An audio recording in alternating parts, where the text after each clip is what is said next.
morning, students. Today we are going to see the five kingdom system again in the detail some characters of the five kingdom system. In before lecture we have seen the class that is the five kingdom system basic outline. The diagrammatic presentation of the five kingdom system and the classification, how to memorize the types of the kingdom we have seen. The kingdom fungi मध्ये आपण प्रकार बघितले होते. Kingdom fungi कशा पद्धतीने फायको, एस्को, डेसिडो, deutero, so mycetes. So that we have seen before. Now we are going to see these five kingdom system with the characters. And basic outline first again the characters, basic characters of all the five kingdom system we are going to see, and then one by one that is the kingdom in detail we are going to study. So this five kingdom system put forth by the R.H. Whitaker is overall very important that you came to know.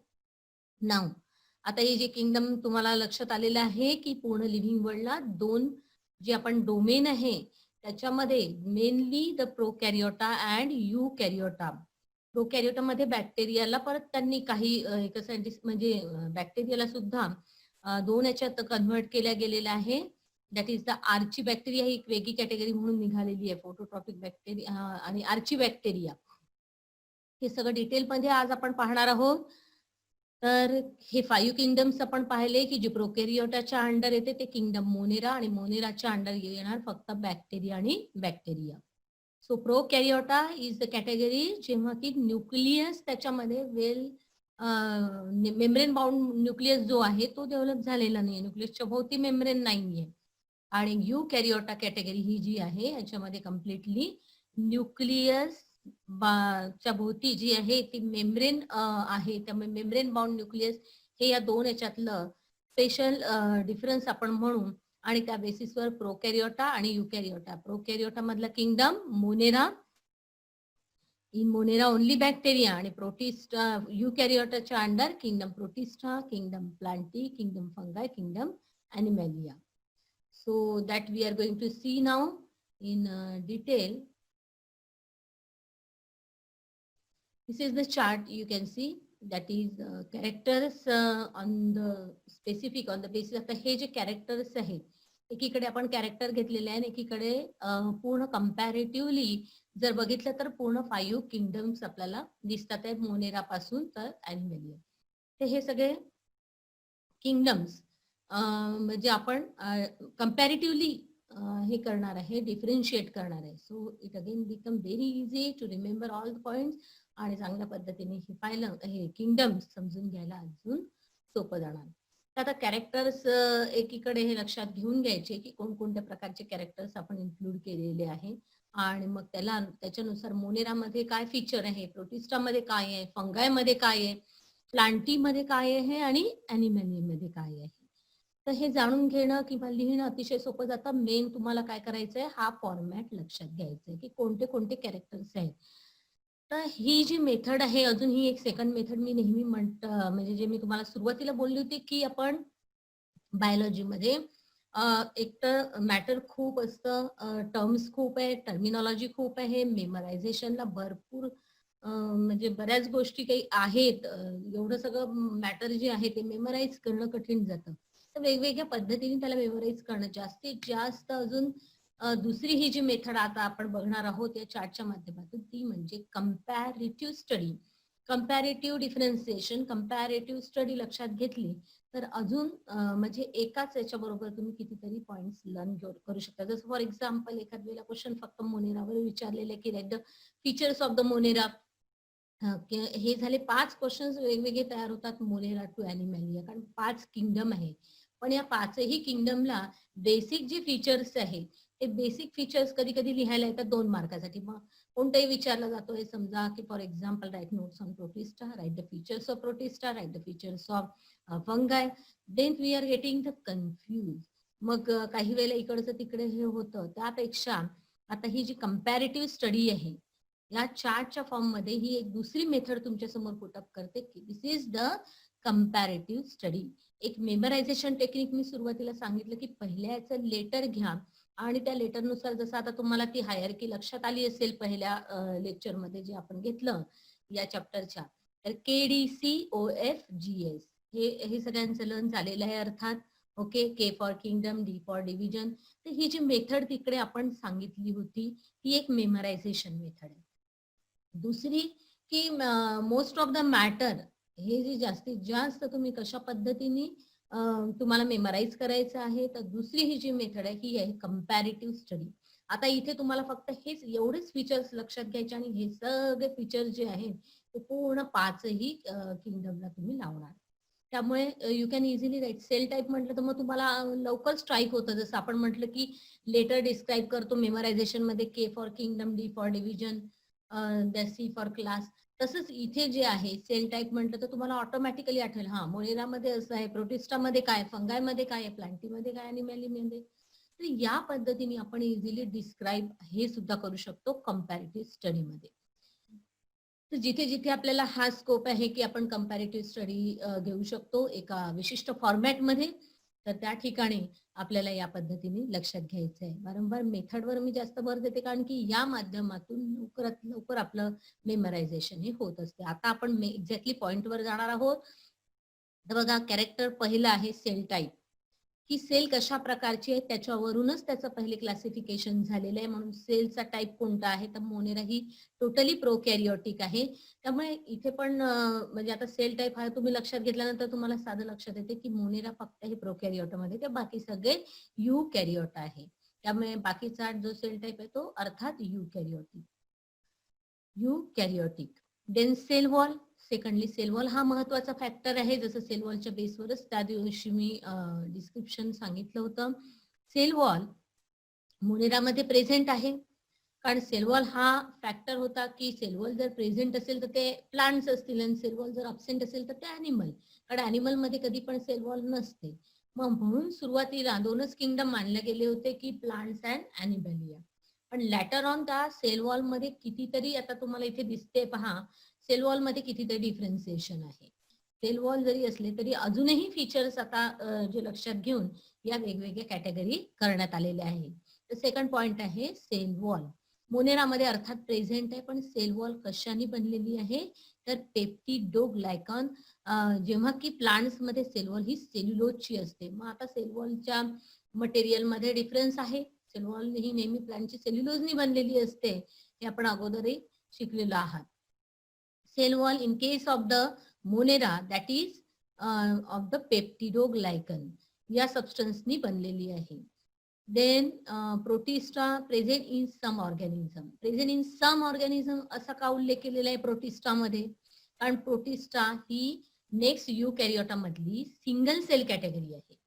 Single sale कॅटेगरीमध्ये प्रोटिस्टामध्ये plants पण येणार, animals पण येणार. For example algae पण येणार, तर amoeba, एंटॅमिबा म्हणजे paramecium हे सुद्धा जे सिंगल सेल आहे ते सुद्धा याच्यात येणार. त्यामुळे अॅनिमलला सेल वॉल नसते. त्यामुळे प्रेझेंट इन सम ऑर्गॅनिझम असा पर्टिक्युलरली उल्लेख केलेला आहे प्रोटिस्टा. प्रोटिस्टा ही सिंगल सेल कॅटेगरी आहे, एवढं लक्षात घ्या. ही सिंगल सेल कॅटेगरी वेगळी केलेली आहे न्यूक्लियसच्या बेसवर, म्हणून ती येते बॅक्टेरिया मोनेरा. तर सेल वॉल आपण पाहिलं की मोनेरामध्ये प्रेझेंट आहे, म्हणजे बॅक्टेरियामध्ये प्रेझेंट आहे. प्रोटिस्टामध्ये प्रेझेंट इन सम ऑर्गॅनिझम, आता डिस्क्रिप्शन दिलं.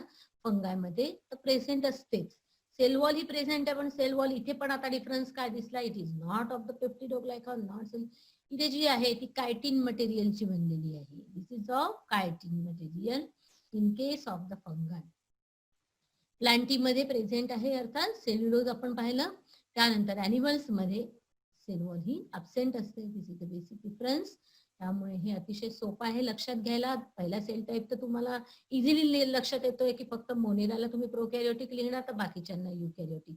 सेल वॉल सेकंड पॉइंट आहे आपला. तर सेल वॉल मध्ये सगळ्या याच्यामध्ये तुम्हाला सेल वॉल दिसते आहे, पण प्रत्येकाचं कंपोजिशन वेगळं आहे. मोनेराचं वेगळं आहे, फंगायचं वेगळं आहे.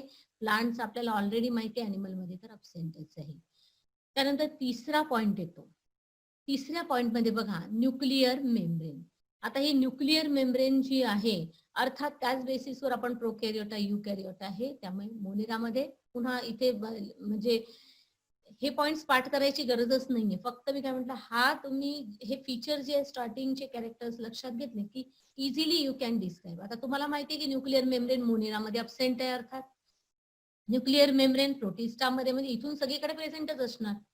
त्याच बेसिसवर ज्यार्थी आपण वर लिहिलंय युकॅरियोटिक, त्यार्थी न्यूक्लिअर मेम्ब्रेन यालाच लिंकिंग पॉइंट आहे. न्यूक्लिअर मेम्ब्रेन पहिल्याच्यात अब्सेंट आहे, तर बाकी सगळ्या याच्यामध्ये प्रेझेंट आहे. डिस्क्राईब करायला बघा किती सोपं आहे. देन बॉडी ऑर्गनायझेशन, अर्थात तर हे पण सोपं आहे. This is also the character. Body ऑर्गनायझेशनच्या बेसवर तुम्ही लिहू शकता की मोनेरा युनिसेल्युलर, प्रोटिस्टा युनिसेल्युलर, आणि बाकीचे जे सगळे आहे ते मल्टीसेल्युलर आहे. इव्हन तुम्ही इकडे मल्टीसेल्युलर लिहिलं तरी चालेल. तर युनिसेल्युलर या दोनच कॅटेगरी आहे. ओके, आणि इथून जे आहे फंगाय पासनं मल्टीसेल्युलर कॅटेगरी पुढे होतो. मल्टीसेल्युलर या लूज टिश्यू, प्लांटीमध्ये पण टिश्यू सिस्टीम पण आहे, ऑर्गन सिस्टीम पण, टिश्यू पण लेवल, ऑर्गन पण लेवल आहे. आणि अॅनिमल्स मध्ये टिश्यू, ऑर्गन सिस्टीम सगळ्या पूर्ण फॉर्म झालेल्या आहे. याच्यामध्ये पण प्लांट्स मध्ये सुद्धा. त्यानंतर मोड ऑफ न्यूट्रिशन हा अतिशय महत्वाचा फॅक्टर आहे की mode of nutrition, this is very very important. अजूनही काही कॅरेक्टर्स तुम्ही याच्यामध्ये जोडू शकता. हे काही सपोज एक एक्झाम्पल म्हणून काही विशिष्ट कॅरेक्टर्स आपण सध्या बेसिक कॅरेक्टर्स कसे कंपॅरेटिव्हली लक्षात घ्यायचे याचं हे एक सुंदर चार्ट आहे. आणि this is the good example to memorise. एक मेमरायझेशन टेक्निक पण लक्षात घ्यायचे. मोड ऑफ न्यूट्रिशन हे नेक्स्ट चांगलं कॅरेक्टर बघा. This is very important. आता याच्यातही तुम्हाला माहिती आहे की मोनेरामध्ये मात्र सगळ्याच प्रकारच्या म्हणजे मोड ऑफ न्यूट्रिशन आपल्याला फाइंड आउट होईल. मोनेरा म्हणजे आपण म्हटलंय की आता या प्रोकॅरियोटिक असल्यामुळे लिव्हिंग वर्ल्ड मध्ये स्टार्टिंग लिव्हिंग ऑर्गॅनिझम कोणते आहे, तर नॅचरली आता बॅक्टेरिया हे लिव्हिंग ऑर्गॅनिझम आहे. तर बॅक्टेरियामध्ये म्हणजे मोनेराच्या अंडर फक्त बॅक्टेरिया येतो आपल्याला माहिती आहे ना. तर बॅक्टेरिया हे हेटेरोट्रॉपिक आहे. हेटेरोट्रॉपिक म्हणजे नॅचरली डिपेंडिंग, हेटेरो म्हणजे दुसऱ्यांवर, ट्रॉपिक न्यूट्रिशन दुसऱ्यांवर करणारे heterotrophic. Autotrophic, auto means that is, auto means self, स्वतःच. ट्रॉपिक न्यूट्रिशन, स्वतःचं न्यूट्रिशन स्वतःच बनवतात, ते ऑटोट्रॉपिक. ट्रॉपिकचा अर्थ होतो न्यूट्रिशन. तर या टर्मिनॉलॉजी ऑलरेडी तुम्हाला माहिती आहे. सॅप्रोफायटिक किंवा सॅप्रोट्रॉफिक असं म्हटलं जातं. तर सॅप्रोट्रॉपिक इथे सगळ्या प्रकारच्या न्यूट्रिशन्स इन्क्लूड केलेले आहे. मोड ऑफ न्यूट्रिशन मेनली आपण ऑटोट्रॉपिक आणि हेट्रोट्रॉपिक हे बेसिकली क्लासिफाय करत असतो. Autotroph and heterotroph. Autotroph generally आपल्याला माहिती आहे प्लांट्स, आणि हेट्रोट्रॉप ऑल अदर अॅनिमल्स. तर ऑटोट्रॉप जे स्वतःच अन्न बनवतात, हेट्रोट्रॉप म्हणजे जे दुसऱ्यांवर डिपेंड असतात. तर त्याच्यामध्ये जे दुसऱ्यांवर डिपेंड असतात हेट्रोट्रॉप मध्ये भरपूर मोड्स आहेत. हेट्रोट्रॉप मध्ये एक आहे प्रकार सॅप्रोफायटिक किंवा सॅप्रोट्रॉपिक. सॅप्रो मीन्स डेड अँड डिके मटेरियलवर जे जगतात, जे डेड अँड डिके मटेरियल पासून त्यांची एनर्जी डिराईव्ह करतात, ते झाले सॅप्रोट्रॉपिक. हे हेट्रोट्रॉपचाच प्रकार आहे. ओके. देन पॅरासाइट म्हणजे parasite also you know. Okay. जे पॅरासाइटचे परत प्रकार आहेत, पॅरासाइट मध्ये सुद्धा अजून प्रकार आहेत. पॅरासाइट म्हणजे जे दुसऱ्यांच्या ब्लडवर जे जगतात त्याला आपण म्हणतो पॅरासाइट. मग त्याच्यामध्ये एक्टो पॅरासाइट्स आहे आणि एंडो, जे रेडीमेड फूड मिळतं त्यांना मिळतं in the form of blood. तर ह्युमन बिंग्स मध्ये फॉर एक्झाम्पल आपण बघतो की पॅरासाइट्स, एक्टो पॅरासाइट्स आहे, एंडो पॅरासाइट्स आहे. एक्टो पॅरासाइट्स म्हणजे जे बाहेरून ब्लड सक करणारे, जे बाहेर, फॉर एक्झाम्पल लाईस हिंद हे किंवा लीच अॅनिमल आहे, तुम्हाला माहिती जळू ज्याला म्हणतो मराठीत, की ते ब्लड एक्सटर्नली हे करतात, ब्लडवर जगतात. ते बाहेरून स्किनला स्ट्रीक असतात, त्याला आपण म्हणतो एक्टो पॅरासाइट. आणि एंडो पॅरासाइट फॉर एक्झाम्पल ऍस्कॅरिज, आपण म्हणतो जंत झालेले आहेत. तर ऍस्कॅरिज हा जो प्रकार आहे, ऍस्कॅरिज जे आहे ते इंटरनली राहतात बॉडीमध्ये, तर त्याला आपण म्हणतो ती पॅरासिटिक मोड एंडो पॅरासाइट आपण म्हणतो. त्यामुळे पॅरासाइटचे पण परत प्रकार आहेत, ectoparasite, endoparasite. Heterotroph मध्ये सॅप्रोफाइटचा उल्लेख सांगितलाय. पॅरासाइटचं हे एक वेगळं एक्झाम्पल जरी दिसलंय तरी आपण मोनेरा बद्दल बघणार आहोत. मोनेरा सगळ्या प्रकारच्या मोड्स ऑफ न्यूट्रिशन दाखवतोय. ऑटोट्रॉप मध्ये सुद्धा पण दोन प्रकार मोनेरा दाखवते, एक म्हणजे फोटो ऑटोट्रॉप आणि केमो ऑटोट्रॉप. या ऑटोट्रॉपचे हे दोन प्रकार, हेट्रोट्रॉपचे हे प्रकार. सॅप्रोफायटिक आहे, पॅरासिटिक आहे, आणि अजून एक तिसरा प्रकार असतो होलोझाइक, तो इथे नाही कारण ह्या सिंगल सेल ऑर्गॅनिझम्स आहे. आता मोड ऑफ न्यूट्रिशन मध्ये इकडे सगळे टाइप्स दिले असल्यामुळे इथे सगळ्याचं एक्सप्लेनेशन मी देते आहे. आता ऑटोट्रॉपचे परत दोन प्रकार, photo autotroph and chemo autotroph. नावातच दिलेलं आहे, ऑटोट्रॉपिकचं मिनिंग सांगितलेलं आहे. तर फोटो म्हणजे लाईट. आता लाईट मध्ये जी स्वतः अन्न बनवण्याची प्रोसेस होते त्याला आपण म्हणतो फोटोसिंथेसिस. Photo light. लाईट म्हणजे अर्थात या काही बॅक्टेरियांमध्ये काय असलं पाहिजे, दॅट इज क्लोरोफिल असलं पाहिजे. ते आता डिटेलमध्ये आपण पुढे बघणारच आहोत.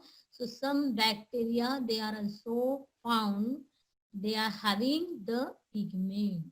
त्यांच्यामध्ये सुद्धा पिगमेंट आहे आणि ते फोटो म्हणजे लाईटच्या साह्याने स्वतः अन्न बनवतात आणि त्यामुळे आपण त्याला म्हणतो फोटो ऑटोट्रॉपिक. त्यानंतर केमो ऑटोट्रॉपिक हा दुसरा प्रकार आहे. बॅक्टेरियामध्ये ज्या काही बॅक्टेरिया आहे केमिकल कंपाऊंड जे असतात. आता केमिकल कंपाऊंड केमिस्ट्रीमध्ये तुम्ही शिकलात की कशा पद्धतीने तयार होतात आणि कशा पद्धतीने ब्रेक होतात. ब्रेक असताना त्यांच्यामध्ये बॉन्ड्स आहे, तुम्हाला माहिती आहे. केमिकल कंपाऊंड ज्या वेळेला ब्रेक होतो तेव्हा बॉन्ड ब्रेक होत असतो. बॉन्ड ब्रेक झाल्यानंतर एनर्जी रिलीज होत असते. तर काही बॅक्टेरिया काय करतात, काही जे कंपाऊंड्स आहेत त्या कंपाऊंडला ब्रेक करून, ब्रेक केल्यानंतर अर्थात बॉन्ड ब्रेक झाले म्हणजे त्याच्यातून जी एनर्जी बाहेर निघाली ती एनर्जी युटिलाइज करतात, म्हणून त्याला आपण म्हणतो केमो ऑटोट्रॉप. याच्यामध्ये एक्झाम्पल्स येतात sulphur oxidising bacteria. Sulphur compound जे असतात त्याला ब्रेक करणाऱ्या बॅक्टेरिया आहे त्या सल्फर ऑक्सिडायझिंग बॅक्टेरिया म्हणून ओळखल्या जातात. Ion oxidising bacteria ion compound जे आहेत त्याला ब्रेक करून जे एनर्जी तयार करतात. तर त्याचे एक्झाम्पल्स आहेत. केमो ऑटोट्रॉपचं मिनिंग लक्षात घ्यायचंय आपल्याला की केमिकल कंपाऊंडला ब्रेक केल्यानंतर त्यातनं जी एनर्जी डिराईव्ह होते त्याला आपण म्हणतो केमो ऑटोट्रॉप. फोटो म्हणजे जे लाईट, त्याच्यामध्ये सायनोबॅक्टेरिया म्हणून कॅटेगरी आहे ज्याच्यामध्ये त्या सायनोबॅक्टेरियामध्ये स्पेसिफिक पिगमेंट असते आणि म्हणून त्याला ब्ल्यू ग्रीन अल्गी पण म्हटलं गेलेलं आहे. दुसरं कॉमन नेम तर सायनोबॅक्टेरिया आहेत त्या ज्या की ज्याच्यामध्ये फोटो ऑटोट्रॉपिक मोड ते दाखवतात. तर हे सगळे that is the mode of न्यूट्रिशनचे सगळे जे काही प्रकार आहे ते इथे मॅक्झिमम प्रकार हे मोनेरा दाखवत आहे. त्यामुळे इथे आपण सगळ्याचं डिस्क्रिप्शन इव्हन बघितलं की मोड ऑफ न्यूट्रिशन काय काय असतं, कशा पद्धतीने असते. सॅप्रोफाईट कशाला म्हणतात, डेड अँड डिकेवर जगणारे. पॅरासाईट कशाला म्हणतात, जे ब्लडवर जगणारे असतात ते पॅरासाईट. जे मग एक्टो असू शकतो किंवा एंडो. एंडो इनसाइड, एक्टो बाहेरून ब्लड सक करणार किंवा एंडो म्हटल्यावर इंटरनली. त्यानंतर ऑटोट्रॉपचे दोन प्रकार पाहिले, फोटो आणि केमो ऑटोट्रॉप. तर मोनेरा किंगडम बॅक्टेरियामध्ये इतक्या व्हरायटीज आहे. मी तुम्हाला म्हटली होती की प्रोकॅरियोटा हा एक मोठा डोमेन तयार करण्यात आला, कारण प्रोकॅरियोटाच्या अंडर जरी एकच कॅटेगरी आहे बॅक्टेरियाची.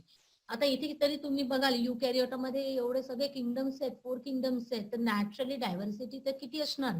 पण त्याच कम्पॅरेटिव्हली जर आपण फक्त आता इथे बघतोय फक्त याला जर म्हटलं बॅक्टेरिया ही एकच कॅटेगरी इकडे इन्क्लूड केलेली आहे प्रोकॅरियोटाच्या अंडर. पण बॅक्टेरिया मध्ये जर बघाल तर इतकं व्हेरिएशन आहे. इव्हन तुम्ही पुढे जाऊन मायक्रोबायोलॉजी मध्ये पण बॅक्टेरियोलॉजी म्हणून एक स्पेशल परत वेगळी ब्रांच निघते. इतका बॅक्टेरियावर बरेच काही व्हरायटी आहे, डायव्हर्सिटी आपण बॅक्टेरियामध्ये बघू शकतो. तर बॅक्टेरियामध्ये इतके प्रकारस आहेत ते पुढे आता डिटेलमध्ये आपण वन बाय वन बॅक्टेरियाचे प्रकार बघणारच आहोत. तर हे मोड्स ऑफ न्यूट्रिशन सुद्धा इव्हन बॅक्टेरिया किती प्रकारे दाखवते हे तुम्हाला इथे दिसते. त्यानंतर प्रोटिस्टामध्ये आहे ऑटोट्रॉपिक, फोटोसिंथेटिक आणि हेटेरोट्रॉपिक. आता हे प्रोटिस्टा जे आहे ते कंबाईन आहे. मी तुम्हाला म्हटले ही युनिसेल्युलर कॅटेगरी आहे. याच्यामध्ये प्लांट्स पण आहेत आणि अॅनिमल्स पण आहेत. त्यामुळे नॅचरली जी प्लांट कॅटेगरी आल्गी वगैरे ज्याला आपण म्हणतो ती अर्थात ऑटोट्रॉपिक असणार, फोटोसिंथेटिक असणार. ओके, ऑटोट्रॉपिक आहे, फोटोसिंथेटिक आहे. आणि जे अॅनिमल्स आहेत अमिबा, एंटॅमिबा ते हेट्रोट्रॉपिक. अमिबाचा जो प्रकार आहे एंटॅमिबा हिस्टोलिटिका म्हटलं जातं तो एक पॅरासाइट आहे, त्यामुळे हेट्रोट्रॉपिक मोड दाखवलं जातं. ओके, तर प्रोटिस्टामध्ये plants as well as animal in single cell form येतं म्हणून ऑटोट्रॉपिक आहे, हेट्रोट्रॉपिक पण आहे. फंगायमध्ये heterotrophic mode specially, not the autotrophic. आता इथून ऑटोट्रॉपिकचा विजन आहे. फंगायमध्ये हेटेरोट्रॉपिक, त्याच्यामध्ये स्पेशली दोन्ही प्रकार आहे, सॅप्रोफायटिक आहे आणि काही पॅरासिटिक आहे. पॅरासिटिक काही फंगस प्रकार जो आहे तो पॅरासिटिक आहे. फॉर एक्झाम्पल ईस्ट, हे बरेच वेळा ईस्ट जे असतं, ईस्ट ही कॅटेगरी फंगस मध्ये येते. ईस्ट मध्ये तुम्हाला माहिती आहे मॅक्झिमम बेकरी प्रॉडक्ट मध्ये युज केलं जातं बरेच वेळा. तर बरेच जणांना ईस्टची ॲलर्जी सुद्धा असते. सो इट इज इनसाइड म्हणा किंवा हे किंवा बाहेरून एक्टोपॅरासाइट तर एक्टो एंडो दोन्ही आपण प्रकार पाहिले पॅरासिटिकचे. सॅप्रोफाइट म्हणजे जे मशरूम पर्टिक्युलरली तुम्हाला माहिती आहे डेड अँड डिके मॅटरवर जातं ते मशरूम असतं, तर ती फंगस कॅटेगरी आहे. त्याच्यामध्ये मशरूम प्रकार तुम्हाला फॅमिलियर आहे. मशरूम जे आहे ते डेड अँड डिके मॅटरवर जगते, त्यामुळे त्याला आपण सॅप्रोफायटिक म्हणतो. स्पेशली पॅरासिटिक मध्ये पण मी तुम्हाला एक्झाम्पल समजा आता वेगवेगळे फंगस आहेत, पण एक ईस्ट कॅटेगरी तुम्हाला सांगितले हे डिटेलमध्ये नंतर आपल्याला बघायचं आहे. फंगस मध्ये mode of nutrition heterotrophic, saprophytic, parasitic. Heterotroph मधले. त्यानंतर प्लांटी तर टोटली ऑटोट्रॉपिकच मोड दाखवते आहे. त्याला एक्सेप्शन पण आहे. याचा आन्सर फाइंड आउट करा की which plants are the heterotrophic. That the question I am giving to you. And हे जे आन्सर आहे याच्यावर विचार करायचा आहे की प्लांट्स हे नॅचरली प्लांट्स म्हटल्यावर ते प्रोड्युसरच आहे, ते ऑटोट्रॉफच आहे, पण याच्यामध्ये एक्सेप्शन कोणते आहे की जे हेटेरोट्रॉपिक पण प्लांट्स आहे, तर त्याच्यावर विचार करायचा आहे. And you can also send your answers to me. तर प्लांट मध्ये हेटेरोट्रॉपिक मोड कोण दाखवू शकतं? देन ॲनिमल्स मध्ये हेटेरोट्रॉपिक. ॲनिमल्स हे टोटली हेटेरोट्रॉपिक आहे. इथे होलोझोइक मोड ऑफ न्यूट्रिशन आपण म्हटलेलं आहे, कारण ॲनिमल्स मध्ये हळूहळू डेव्हलपमेंट होत असताना जी डायजेस्टिव्ह सिस्टीम इथे फॉर्म होत आहे ॲनिमल्स मध्ये, आणि डायजेस्टिव्ह सिस्टीम जिथे फॉर्म होते तिथे होलोझोइक मोड ऑफ न्यूट्रिशन हे दाखवले जाते. त्यामुळे this is the mode of nutrition. आणि lastly the ecological role. Ecological role हा महत्वाचा रोल काय आहे, आता महत्वाचं फंक्शन्स काय आहे हे त्यांचे फीचर्स झाले, पण इन द इकोसिस्टीम हे सगळे ॲनिमल्स म्हणजे यांचा रोल काय आहे, तर बॅक्टेरिया तुम्हाला स्टार्टिंगला सांगितलं मी डिकम्पोजर्स. तर डिकम्पोजर्स म्हणून बॅक्टेरिया, कारण बॅक्टेरिया अतिशय इम्पॉर्टंट रोल कीप करतात. डिकम्पोजर इकोसिस्टीम मध्ये प्रोड्युसर, कंझ्युमर, डिकम्पोजर. डिकम्पोजरचा हा महत्वाचा रोल आहे. Otherwise life cannot end. Life ending साठी डिकम्पोजर्स हे खूप आवश्यक आहे, आणि बॅक्टेरिया हे मोनिरा कॅटेगरी त्याच्यासाठी इम्पॉर्टंट आहे. Ecological role decomposer. प्रोटिस्टामध्ये नॅचरली हे काय आहे, तर याच्यामध्ये producer as well as consumer. पुन्हा म्हटलं की प्रोटिस्टा पुन्हा सांगते की मी मिक्स कॅटेगरी आहे. सिंगल सेल ऑर्गॅनिझम आपण पूर्णपणे प्रोटिस्टा मध्ये टाकलेले आहे. सिंगल सेल मध्ये प्लांट्स पण येणार आणि अॅनिमल्स पण येणार. त्यामुळे प्लांट्स हे प्रोड्युसर आहे तर अॅनिमल हे कंझ्युमर आहे.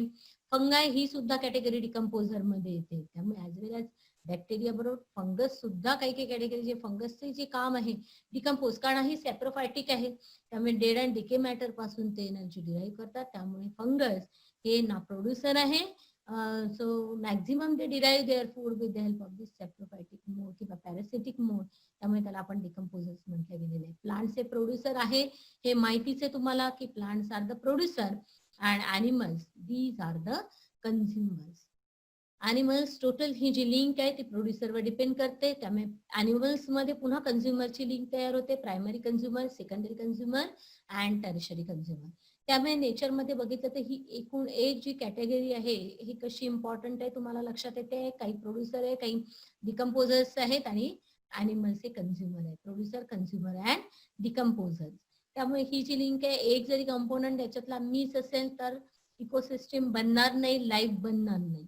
त्यामुळे that's why it is very important to have the role of each and every living organism in the 5 kingdom system. So this is all about the basic features. मी तुम्हाला सांगितलं की maximum, आता तुम्हाला म्हटलं की आता एक लक्षात घ्यायचं आहे की you can build up the confidence to write the any type of the questions on the monera, protista, fungi. हे 5 किंगडम आहे, याच्यावर बेसिक जे फीचर्स विचारले गेले ते you can only remember this format. पुन्हा एकदा फक्त लक्षात घेतलं तर आता तुम्हाला इथे एक्सप्लेनेशन ऑलरेडी दिलेलं आहे. बघा, हे कॅरेक्टर्स फक्त तुम्हाला म्हणजे मेमराईज करायचे आहेत. हे फक्त cell type, cell wall, nuclear membrane, body organization, mode of nutrition आणि इकॉलॉजिकल रोल. आता इकॉलॉजिकल रोल सुद्धा तुम्हाला माहिती आहे. ईच अँड एव्हरी हे याचे जे आन्सर्स आहेत ते विचारायचे की मोनेरामध्ये कसं आहे, प्रोटिस्टामध्ये काय आहे. तर you can easily describe 5 kingdom system. So this is the simple again, not only आता आपण डिस्क्रिप्शनच नाही पाहिलंय, तर आपण काय बघितलेलं आहे की method how to memorise the that is the most of the matter in a simpler way. Next आता एक आज आपण परत पाहणार आहोत, that is the characteristics of this एक हे जे प्रोकॅरियोटिक आहे त्याच्याबद्दल आपण बघणार.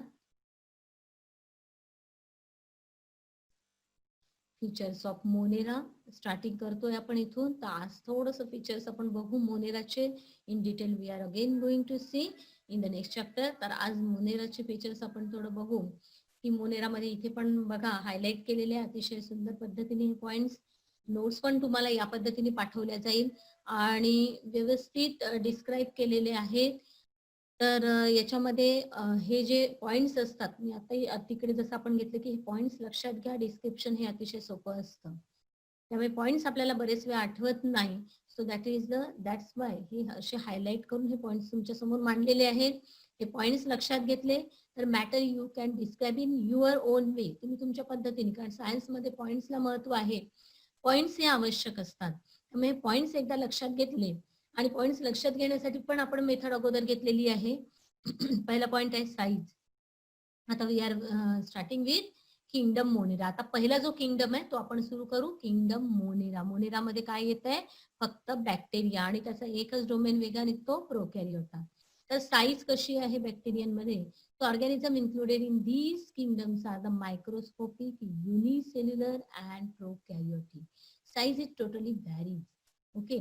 तर त्याच्यामध्ये बरेच आता पुढे बघणार असतो आपण वेगवेगळ्या प्रकारच्या बॅक्टेरियाज आहेत. त्यामुळे ऑर्गॅनिझम्स कसे आहेत in these kingdoms are totally microscopic, unicellular and prokaryotic. Occurrence, these are the omnipresent. Omnipresent, it means, omni means everywhere in the world. World मध्ये सगळ्या ठिकाणी बॅक्टेरिया असतील. त्याला अशी कुठली प्लेस नाहीये की जिथे बॅक्टेरिया नाही. इव्हन कॅन फूड जरी असेल, एखाद्या बंद डब्यामध्ये सुद्धा बॅक्टेरिया तयार होतात. कुठेही बॅक्टेरिया आपल्याला दिसेल. Everywhere the bacteria is there, म्हणून ऑमनी प्रेझेंट वापरलेलं आहे. Occurrence, they are found in all types of the environment also. प्रत्येक एन्व्हायरमेंट मध्ये सुद्धा या बॅक्टेरिया आपल्याला, प्रत्येक एन्व्हायरमेंट मध्ये कितीही एक्स्ट्रीम एन्व्हायरमेंट असलं तरी सुद्धा या बॅक्टेरिया तिथे राहतात. So which are not generally inhabited by other living beings. तर या एनी एन्व्हायरमेंट मध्ये याचा प्रकार आपण पाहणारच आहोत. Occurrence is omnipresent and found in all types of the environment. ते न्यूक्लियस कसा आहे आताच आपण पाहिलेलं आहे, ते यू कॅन डिस्क्राईब. आता थोडंसं डिटेलमध्ये थोडंसं इन्क्लूड केलेलं आहे. न्यूक्लियस जो आहे, so organism do not have well defined nucleus. म्हणजेच काय? वेल डिफाईन्ड न्यूक्लियस म्हणजे न्यूक्लियसचं जे काही स्ट्रक्चर असतं, स्पेशल सेलमध्ये तुम्ही न्यूक्लियसचं स्ट्रक्चर शिकला असाल की न्यूक्लियसच्या भोवती न्यूक्लियर मेम्ब्रेन आहे, पोअर्स आहे.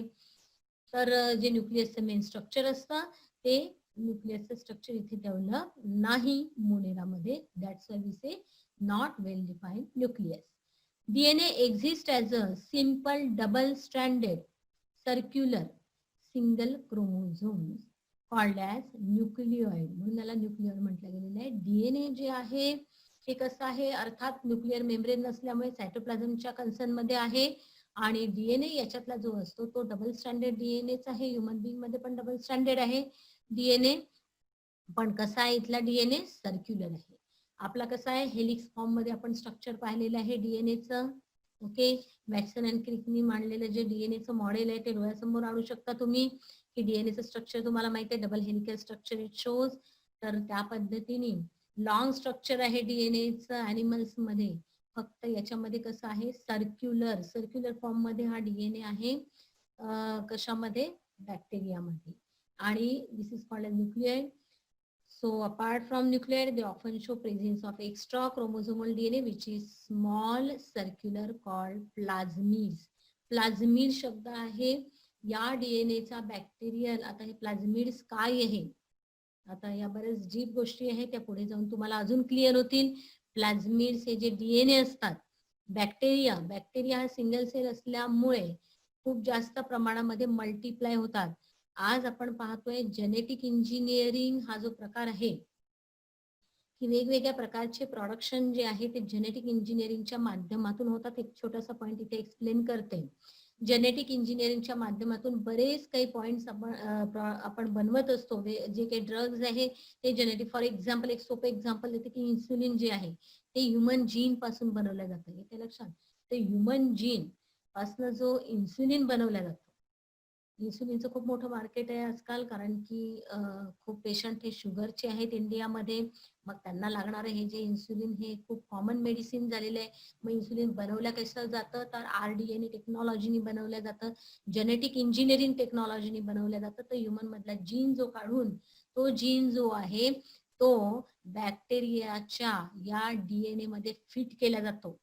ओके, आणि त्याला आपण म्हणतो प्लाझमिड्स ऍज अ वेक्टर म्हणून वापरला जातो, आणि त्याचं मल्टिप्लिकेशन होते. कारण तुम्हाला माहिती सिंगल सेल असेक्शुअल रिप्रोडक्शन दाखवतात, आणि त्या असेक्शुअल रिप्रोडक्शन मधून कितीतरी कॉपीज बनवल्या जातात, आणि त्या ज्या कॉपीज द्वारे जे इन्सुलिनचा जीन घेतलेला आहे की नाही, त्या जीन पासून प्रोटीन बनण्याची प्रोसेस आहे. जीन पासून इन्सुलिन बनवल्या जातं. ह्युमन जीन घेतला, इन्सर्ट करून या बॅक्टेरियाच्या न्यूक्लियस DNA मध्ये म्हणजेच प्लाझमिड मध्ये फिट करून त्याचं रिप्रोडक्शन घडवून आणणे, आणि मग त्या पद्धतीने इन्सुलिनचं प्रोडक्शन करणे, हे एक सोप्या पद्धतीने समजून सांगण्याचा प्रयत्न केला. नसेलही समजलं तरी पुढे हे सगळं डिटेलमध्ये शिकायचं आहे. DNA टेक्नॉलॉजी काय आहे, जेनेटिक इंजिनिअरिंग काय आहे, हे त्यावेळेला कळणार आहे. बॅक्टेरियाचा तिथे अतिशय इम्पॉर्टंट रोल आहे. त्यामुळे हे सर्क्युलर DNA स्ट्रक्चर जे आहे त्याला प्लाझमिड्स म्हणून म्हटलं गेलं. ते प्लाझमिड जे आहे त्याचा तिथे जेनेटिक इंजिनिअरिंग मध्ये अतिशय इम्पॉर्टंट रोल आहे. थोडं थोडं कदाचित का होईना तुमच्या लक्षात आलं असेल, हे डिटेलमध्ये आपण पाहणार आहोत. आपल्याला इथे फक्त काय बघायचं, मी त्याचा यूज सांगितलं, ऍप्लिकेशन सांगितलं. नाउअडेज प्लाझमिड हा जो DNA आहे, हा सर्क्युलर फॉर्म मध्ये जो DNA, double standard circular DNA, that is extra chromosomal, हा एक्स्ट्रा क्रोमोझोमल DNA म्हटलं जातं. मी सांगितले की न्यूक्लियर मेम्ब्रेन वगैरे हे सगळं एक्सप्लेन केलेलं आहे. हा जो सर्क्युलर DNA आहे, तर सर्क्युलर DNAचा ऍज अ प्लाझमिड म्हणून कसा यूज होतो, त्याचं ऍप्लिकेशन तुम्हाला सांगितलेलं आहे. आपल्याला सध्या आपण पाहतोय फीचर्स ऑफ द मोनेरा. त्यामुळे न्यूक्लियस मग कसा आहे बॅक्टेरियाचा, तर it is nucleus is double stranded circular DNA, एवढं लक्षात घ्यायचं आहे. एक्स्ट्रा क्रोमोझोमल DNA ला प्लाझमिड म्हटलं जातं. तर this is the main feature. Cell wall तर आहे, आता आपण पाहिली अगोदरच्या फीचर मध्ये. Cell wall made up of peptidoglycan is also called as the murein म्हणून म्हटलं जातं. तर जे सोपं आहे ते लक्षात ठेवायचं आहे. Cell wall made up of peptidoglycan which is a polymer of sugars and amino acid. कशाची आहे, तर शुगर. पेप्टिडो म्हटल्यावर पेप्टाइड, पेप्टिडो हे शब्द प्रोटीन अमायनो ऍसिडशी लिंक करतात. तर हे लक्षात घ्या. ग्लायको हा शब्द शुगरशी रिलेटेड करतात, म्हणून ते त्याला काय म्हटलेलं आहे, this is the polymer of sugar and amino acid. त्यामुळे सेल वॉल फक्त एवढे लक्षात घेतलं तरी चालेल. नॉट द बेसिक केमिस्ट्री खूप जास्त नाही लक्षात घेतली तरी चालेल. इथे मेन लक्षात घ्या की cell wall made up of पेप्टिडोग्लायकन.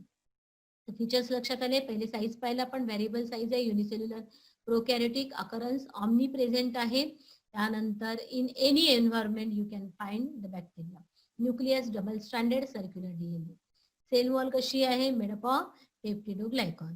Membrane bound cell organelles, हा एक नेक्स्ट अजून पॉइंट त्याच्यामध्ये महत्वाचा आहे की membrane bound cell organelle like mitochondria cell मध्ये आपण पाहतो की सायटोप्लाझम मध्ये म्हणजे न्यूक्लियसच्या भोवती अजूनही कितीतरी प्रकारच्या जे सेल ऑर्गॅनेल्स आहेत ते वर्क करत असतात. ऑर्गॅनेल्स तुम्हाला माहिती आहे, मायटोकॉन्ड्रिया माहिती आहे, क्लोरोप्लास्ट, एंडोप्लाझमिक रेटिक्युलम, तर हे सगळे अब्सेंट असतात याच्यामध्ये प्रोकॅरियोटामध्ये. हा अतिशय इम्पॉर्टंट आहे. मायटोकॉन्ड्रिया आहे, क्लोरोप्लास्ट आहे. क्लोरोप्लास्ट प्लांट मध्ये असतात, क्लोरोप्लास्ट मध्ये पिगमेंट असते. तर मायटोकॉन्ड्रिया, क्लोरोप्लास्ट जे ग्रीन स्पेशली पिगमेंट हे करतात प्लांट्स मध्ये. तर mitochondria, chloroplast, endoplasmic reticulum, this all are the absent. Ribosome मात्र प्रेझेंट असतात, which are smaller in size. रायबोझोमचे पण पुढे प्रकार आहेत. 70 than in eukaryotic cell. Ribosomes हे युकॅरियोटिक सेलच्या कंपॅरेटिव्हली जे आहेत रायबोझोम्स इथे स्मॉलर आहेत. रायबोझोम ही अतिशय इम्पॉर्टंट ऑर्गॅनेल आहे.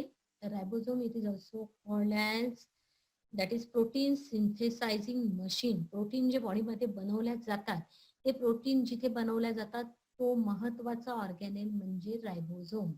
त्यामुळे बॅक्टेरिया स्वतःच सगळं जे काही बनवतात तर ते कशाच्या बेसिसवर बनवतात, रायबोझोम. त्यामुळे रायबोझोम हा असणार आहे. पण this membrane bound other cell organelle, membrane bound म्हणजे त्याच्या भोवती मेम्ब्रेन्स प्रेझेंट आहे या सगळ्या सेल ऑर्गॅनेलच्या भोवती.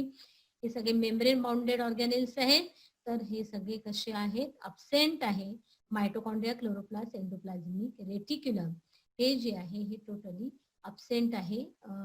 याच्यामध्ये हे एक स्पेशल फीचर लक्षात घ्यायचं आहे मोनेराचं, की याच्यामध्ये न्यूक्लियस तर नाहीच, वेल बाउंडेड हे मेम्ब्रेन बाउंड न्यूक्लियस नाही डेव्हलप झालेलं आहे.